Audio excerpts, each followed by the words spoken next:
Olá, meninas, tudo bom? Oi, pessoal, tudo bem? Nós vamos falar de constitucional.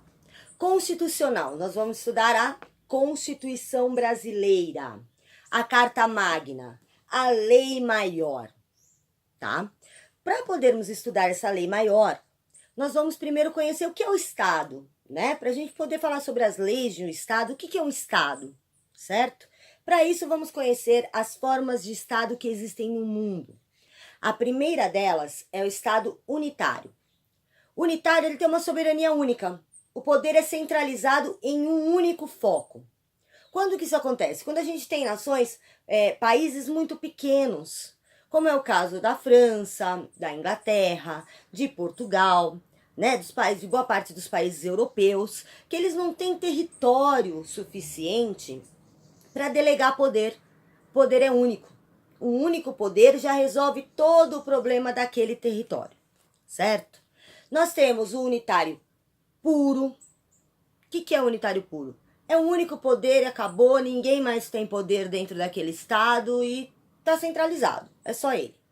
Aí nós temos o estado puro descentralizado administrativamente, que é quando você tem um poder central, mas eles delegam um ou outro poder, né, entre aspas, esse poder, eles delegam o direito de algumas decisões políticas para algumas pessoas, para elas poderem administrar, para elas poderem executar as decisões políticas do Estado maior, tá, do poder central, como se fosse uma extensão desse poder central. Não tem um outro poder, é o poder central. E eles delegam, fazem uma extensão para que algumas pessoas possam tomar decisões sempre baseadas na decisão central. Essas pessoas são chamadas de, né, essa extensão de poder é chamada de longamanos. O que é longamanos? Mão longa, tá? É uma extensão do poder.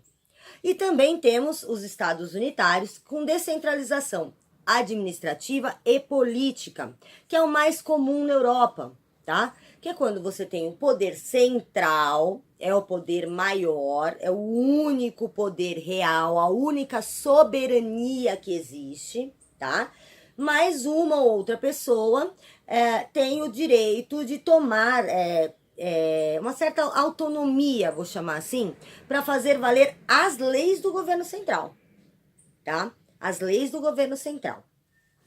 Temos também a confederação. O que é uma confederação? É uma união de várias soberanias, de vários países. Um bom exemplo, um exemplo bem claro, é a União Europeia, né? A União Europeia, a gente tem a união de várias soberanias, vários países que se juntaram em prol de um benefício total, benefício para todo mundo, certo? Existe uma coexistência, elas existem juntas, tá? As soberanias existem juntas, mas uma não interfere na soberania da outra, tá? Cada estado é soberano, totalmente soberano. E, finalmente, vamos falar da federação. Quando a gente fala de federação, a gente fala de uma característica muito clara, tá? A federação, ela possui união perpétua e indissolúvel dos estados autônomos. Lembrem-se, a diferença de autonomia e soberania. A autonomia, você tem o poder de tomar determinadas decisões. Soberania é o poder de mando, tá? É o poder central. Então vamos lá, na federação nós temos o poder descentralizado, nós temos uma base de poder e os estados entes dessa federação, os estados que fazem parte dessa federação, têm uma certa autonomia. Nos Estados Unidos, quando ocorreu a independência, né, dos Estados Unidos, o que aconteceu? Em 1976, aqueles 13 estados, né, se tornaram soberanos. O que acontece? Todos eles ficaram com receio de uma invasão inglesa. Eles não teriam condição de realmente se defender. O que eles fazem? Inicialmente, eles formam uma confederação. Eles se unem. Porém, confederação, eram 13 estados com 13 soberanias diferentes. Isso não estava dando para eles uma segurança real. Porque a qualquer momento, qualquer estado poderia sair, certo? Então, o que eles fazem? Em 1787, tá? Nasce uma federação nos Estados Unidos, tá? Os estados deixam de ser confederados, escolhem um poder único, certo? E se tornam uma federação. Já no Brasil, isso ocorre quando? No dia 15 de novembro de 1889, na proclamação da República, tá? É feito um decreto-lei número 1, que diz que a nação brasileira adota como forma de governo, sob o regime representativo, a República Federativa, proclamada a 15 de novembro de 1889, e constitui-se por uma união perpétua e indissolúvel das suas antigas províncias em Estados Unidos do Brasil. Ou seja, o Brasil é um estado federado. Nós temos a União, que é o governo federal, que concentra o poder central, e temos os estados, São Paulo, Minas Gerais, Rio Grande do Sul, Rio de Janeiro, Bahia, que são estados autônomos, têm uma certa, tem, né, a sua governabilidade, porém é ligado diretamente a esse governo central, não é soberano, é autônomo, ok? Então vamos lá. Como que a organização de Estado acontece? Quais são os elementos integrantes para que exista um Estado? Né? O que é um Estado? Primeiro elemento, importantíssimo, é a soberania. Sem soberania não existe Estado. Quando a gente fala em Estado, eu estou falando de Estado maior, do país, ok? Soberania. O que é soberania? É o poder supremo de se autogovernar, de se autodeterminar, tá? O governo de cada país é soberano, é ele quem define as leis e as regras dentro daquele território. Que quando a gente fala de território, automaticamente eu estou falando do segundo elemento integrante de Estado, que é o território. Não existe Estado sem território. O que é o território? É a delimitação física, é o tamanho, tá? Só que a gente tem que lembrar de uma coisa, quando a gente fala de território, a gente fala do território terreno, da terra, a gente fala do território aéreo, lá em cima, que vai até a estratosfera, toda a parte de ar que está acima do país até a estratosfera é território daquele país, e do território marítimo. Lembram-se que eu falei para vocês das 200 milhas náuticas, que deu tanta brincadeira dentro da sala de aula? Pois é, a partir da costa, de toda a costa, né, do país, 200 milhas náuticas até 200 milhas náuticas, nós temos território daquele país, ok? Entenderam direitinho? Isso é território. E não adianta ter soberania, ter território, se você não tiver o povo, né? O que é o povo? Ele é um elemento subjetivo, não é o número de pessoas, tá? Ele é quem titulariza essa soberania, entendeu?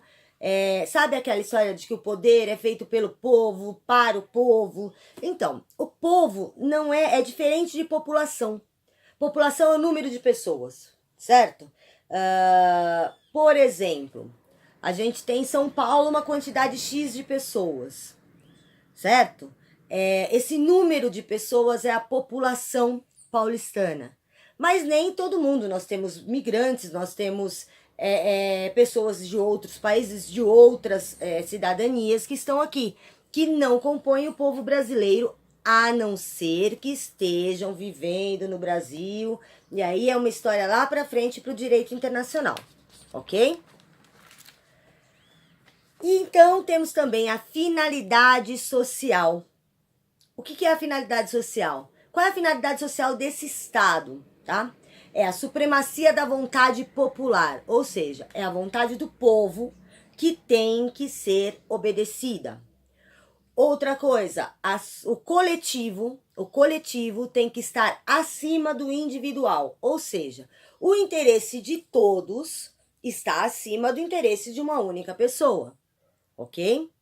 E o bem comum, né? O interesse coletivo estar acima do individual ele culmina no que é chamado de bem comum, aquilo que é o melhor para todos e não o melhor para um só, ok?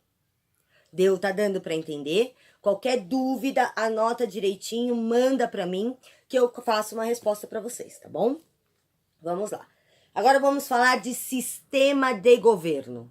Quais são os sistemas de governo? Presidencialismo e parlamentarismo. O que é o presidencialismo? Presidencialismo é o sistema de governo que tem como chefe do poder executivo o presidente. Certo? Nele que é centralizado o governo. Como é no Brasil, onde a gente tem o presidente da República, certo? Que é o chefe de todo o poder executivo. E temos também o parlamentarismo. O parlamentarismo é formado por um parlamento, certo? Tem como chefe do poder o chefe do governo ou o primeiro-ministro, né? Ele é chamado de chefe de governo ou primeiro-ministro.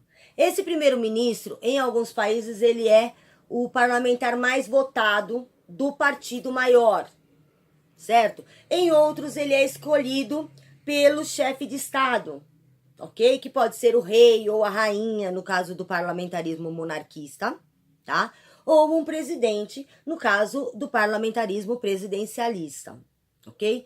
Esse chefe de governo, né, que é chamado chefe de governo ou primeiro-ministro, ele pode ser trocado. Se não estiver funcionando, vamos dizer assim, vai lá e troca. Porém, antes de assumir esse cargo, ele precisa ter a aprovação ou do chefe de Estado, que é ou o rei ou a rainha, ou o presidente, ok? Então, vamos lá. Vamos falar de federalismo, ok? Que é o tipo político do Brasil, certo? Vamos falar sobre os tipos de federalismo, ok? É a forma de Estado brasileira, né? Vamos falar do tipo de federalismo. O federalismo, ele pode ser o federalismo por agregação. O que é um federalismo por agregação? Aquilo que ocorreu lá nos Estados Unidos, lembra quando eu contei? Então, eram estados, eram confederações, eram estados confederados. Cada um tinha a sua soberania. E o que eles fizeram?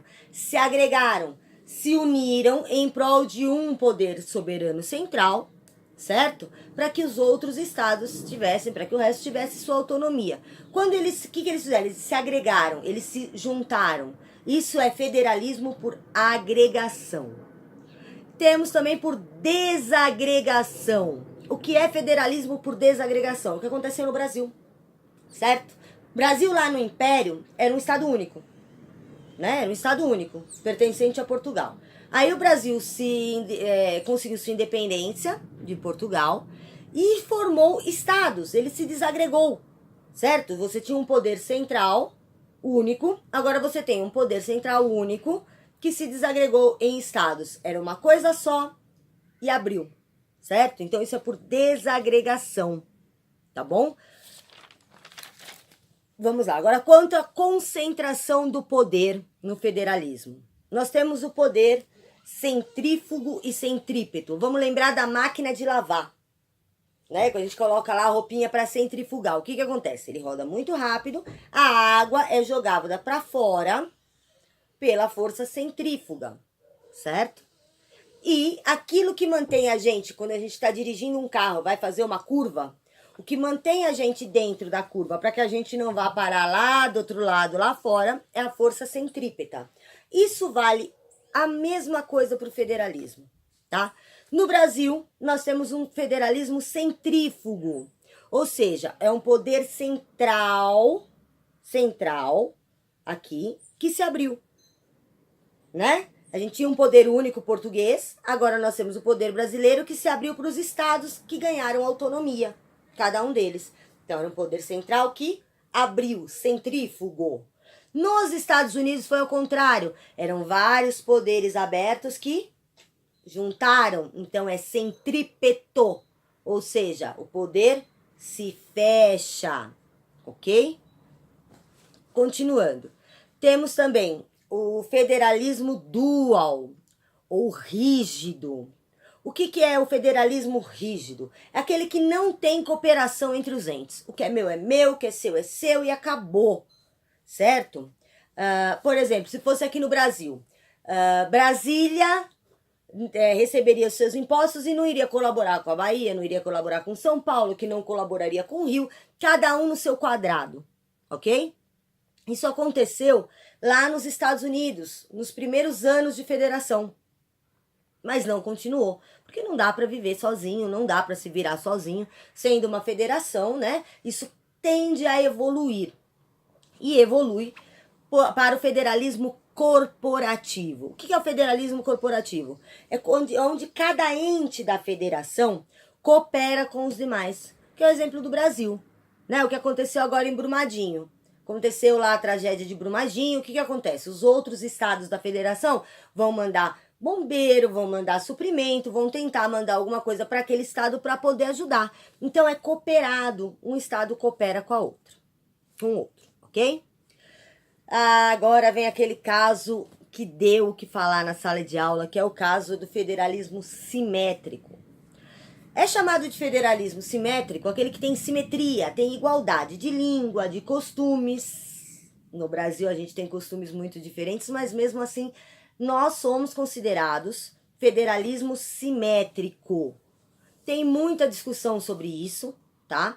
Mas, por exemplo, todos os estados têm que pagar a mesma porcentagem de imposto para o governo federal, né? A porcentagem é a mesma. Então isso é encarado como simetria.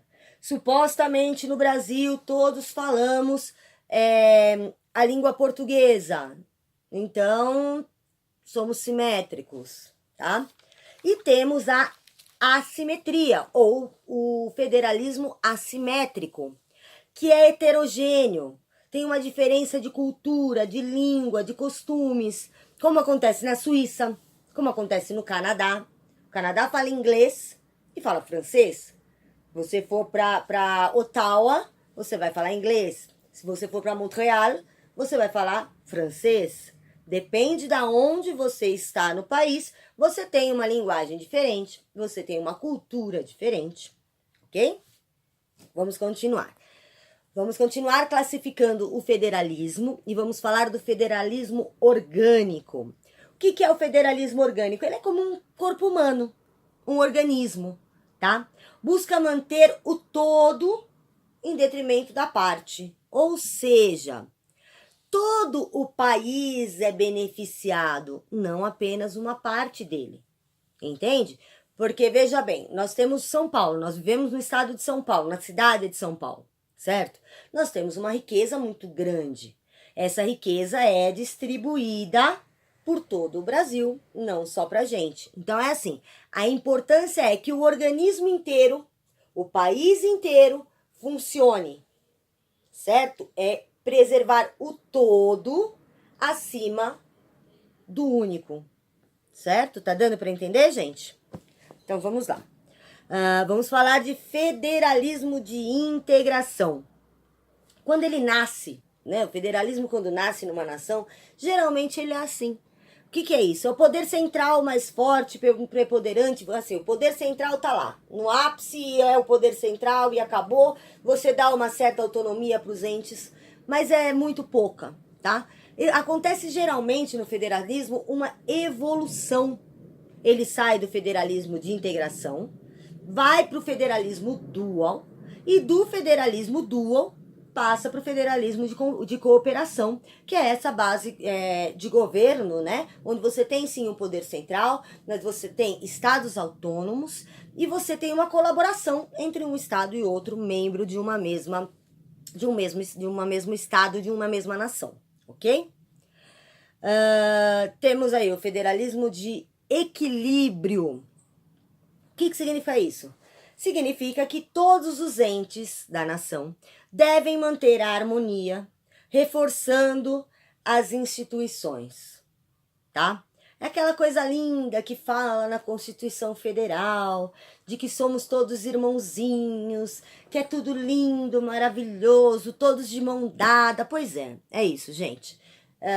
Pode-se dizer que é lindo, quando é falado, é um ideal a ser buscado. A gente sabe que a gente não tem isso, mas é um ideal a ser buscado, ok? E agora vamos falar de uma coisa muito importante, que é o federalismo de segundo grau, ou como é chamado no Brasil, de tríplice estrutura do Estado brasileiro. O que significa isso? Significa que o Estado tem uma estrutura tripla: União, Estados e municípios. É dividido. Por isso, tríplice estrutura. Nós temos a estrutura maior do poder geral do Estado, né, da União, do soberano, que é a União. Nós temos os estados, que têm a sua autonomia, e as cidades, os municípios, que também têm a sua autonomia. Ok? Tá dando para entender direitinho?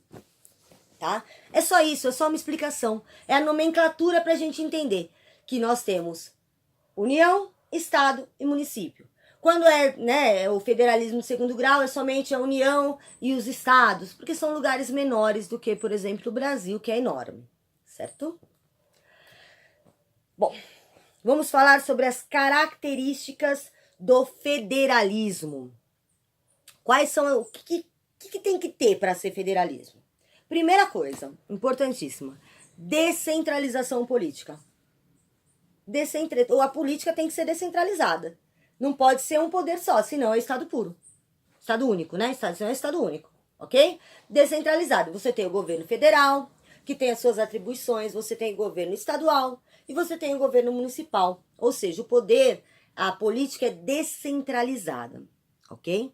Nós temos uma repartição de competências. Como é que isso ocorre? Por exemplo, eu divido para cada estado, para cada poder, aquilo que lhe compete. Vou dar um exemplo para vocês. A prefeitura, o governo municipal, ele que é responsável por resolver os buracos da rua, certo? Aconteceu lá um buraco, você vai reclamar na prefeitura.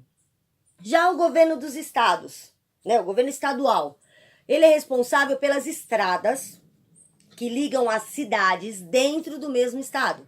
Por exemplo, quando eu saio daqui de São Paulo e vou lá para Praia Grande, né, para Santos, eu vou pegar a Imigrantes. A Imigrantes é uma estrada estatal. Apesar de estar nas mãos de uma empresa terceirizada, certo? Apesar de estar nas mãos de uma empresa terceirizada, ela é de competência estadual, ok? E o federal? As estradas interestaduais. Por exemplo, quando eu pego a BR-116 lá do Rio Grande do Sul e vou subir até lá o Rio de Janeiro, vou passando de estado em estado. De quem que é a competência? Do governo federal. Ou seja, dentro do federalismo você tem essa divisão de competências. Cada poder tem a sua competência, certo?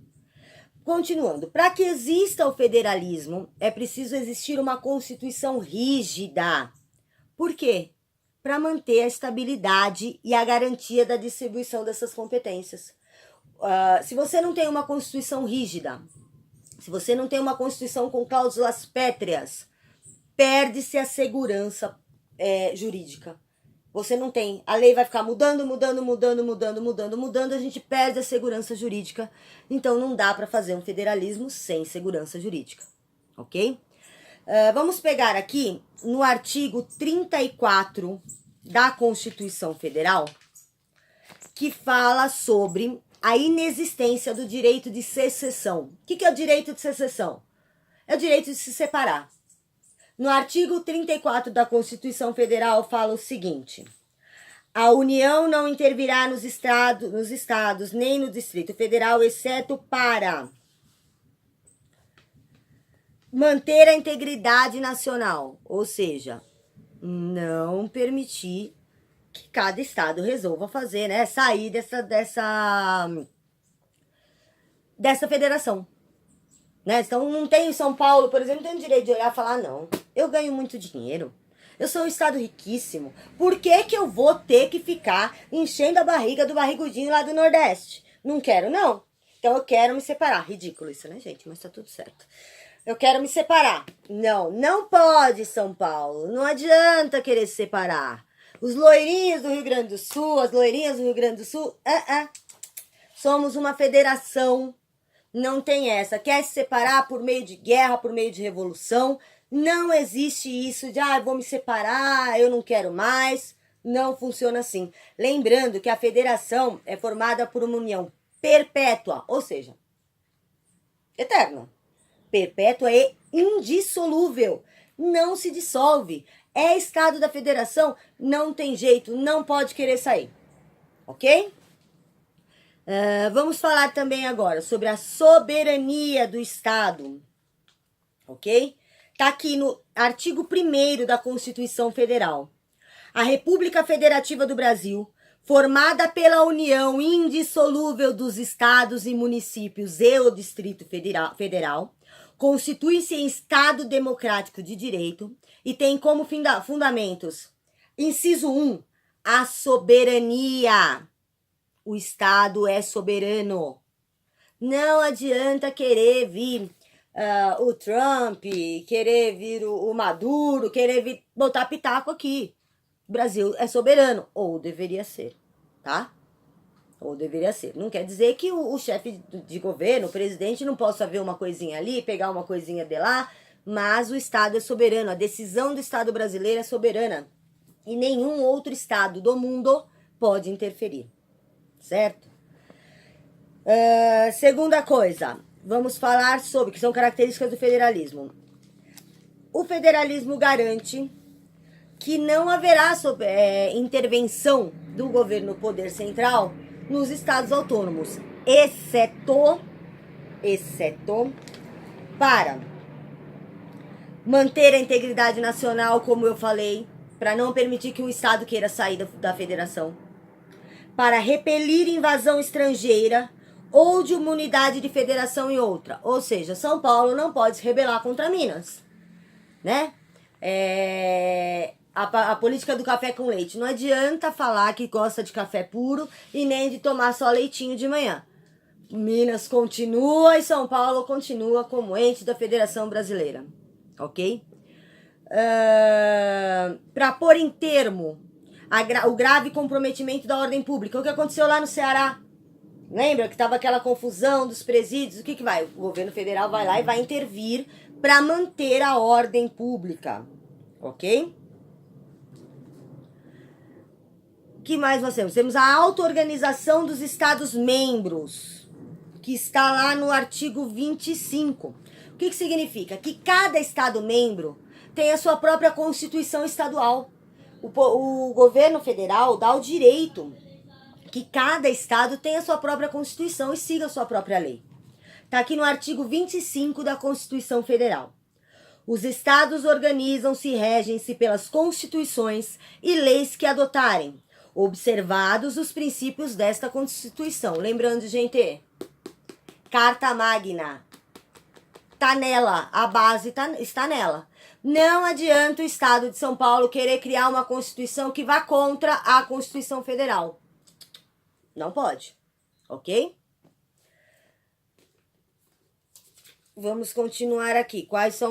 Qual mais característica do federalismo? Os órgãos representativos do Estado. Ou seja, nós temos as representações estatais, certo? Lá no governo federal, que está aqui no artigo 46. Que fala sobre o quê? O Senado Federal compõe-se de representantes dos estados e do Distrito Federal, eleitos segundo o princípio majoritário. Ou seja, cada estado brasileiro tem 3 senadores, ou seja, 3 representantes desses estados lá no governo federal que vão lutar por aquilo que é melhor para os seus estados, ou deveria ser, certo? Outra coisa. O que mais nós temos? Nós temos, que é característica da federação, repartição de receitas. O que significa? O governo federal recebeu lá os seus impostos. Ele recebe e ele vai fazer a divisão. Ele vai dividir essas receitas, esses impostos, entre os entes federados.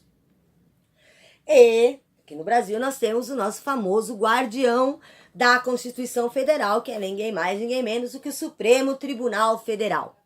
Constituído por 11 ministros, que tem a função de fazer com que a Constituição Federal seja cumprida. As leis da Constituição Federal têm que ser cumpridas. Quem guarda isso? Os 11 ministros do STF, ok? Ok, vamos lá. Agora a gente vai falar sobre o federalismo brasileiro. Como é que começou o federalismo no Brasil, ok? Lá, lembram que eu falei para vocês, no primeiro decreto-lei, do dia 15 de novembro de 1889, na proclamação da República, foi feita uma lei dizendo que o Brasil se tornava uma república federativa, certo? Aí lá, 2 anos depois, em 1891, a Constituição Federal, nossa primeira Constituição, recepciona esse primeiro decreto. O que ela faz? Ela abraça e coloca como seu primeiro artigo o que estava escrito, que eu já li para vocês, certo? Lá na Constituição, lá no decreto número 1. Ok? Eu vou até ler novamente para vocês, que era o seguinte: o artigo 1º da Constituição Federal de 1891. A nação brasileira adota como forma de governo, sob o regime representativo, a República Federativa, proclamada a 15 de novembro de 1889, e constitui-se por uma união perpétua e indissolúvel de suas antigas províncias em Estados Unidos do Brasil. Ou seja, somos uma federação desde 15 de novembro de 1889. E aí, o que acontece? A gente vem aqui para a Constituição de 1988, no seu primeiro artigo 1º, que fala exatamente a mesma coisa. A República Federativa do Brasil, formada pela união indissolúvel dos estados e municípios e do Distrito Federal, constitui-se Estado Democrático de Direito. Ou seja, somos uma federação, certo? E quais são os princípios dessa federação? Primeira coisa que a gente tem que pensar o que é o princípio? O que é um princípio? Princípio é aquilo que nasce com o Estado. São os valores desse Estado, dessa nação. É uma base para a construção de todo o processo jurídico, tá? E assim, qualquer norma que seja criada, que vá de encontro que vá colidir com esses princípios fundamentais, tem que sair do ordenamento, tá? Não pode haver antinomia. O que é antinomia? Uma lei contra a lei federal, contra a Constituição Federal ou contra outra lei maior que esta, ok? E quais são esses princípios fundamentais? Como começou? Como surgiu os princípios? Como surgiram os princípios fundamentais? Lá antigamente, nos meados do século XX, 19, na verdade, 19, 20, ali, final do século 19, começo do século 20, o que acontece? Nós tínhamos uma população extremamente rural, certo? Machista, paternalista. Porém, no princípio do século 20, lá nos meados de 1900,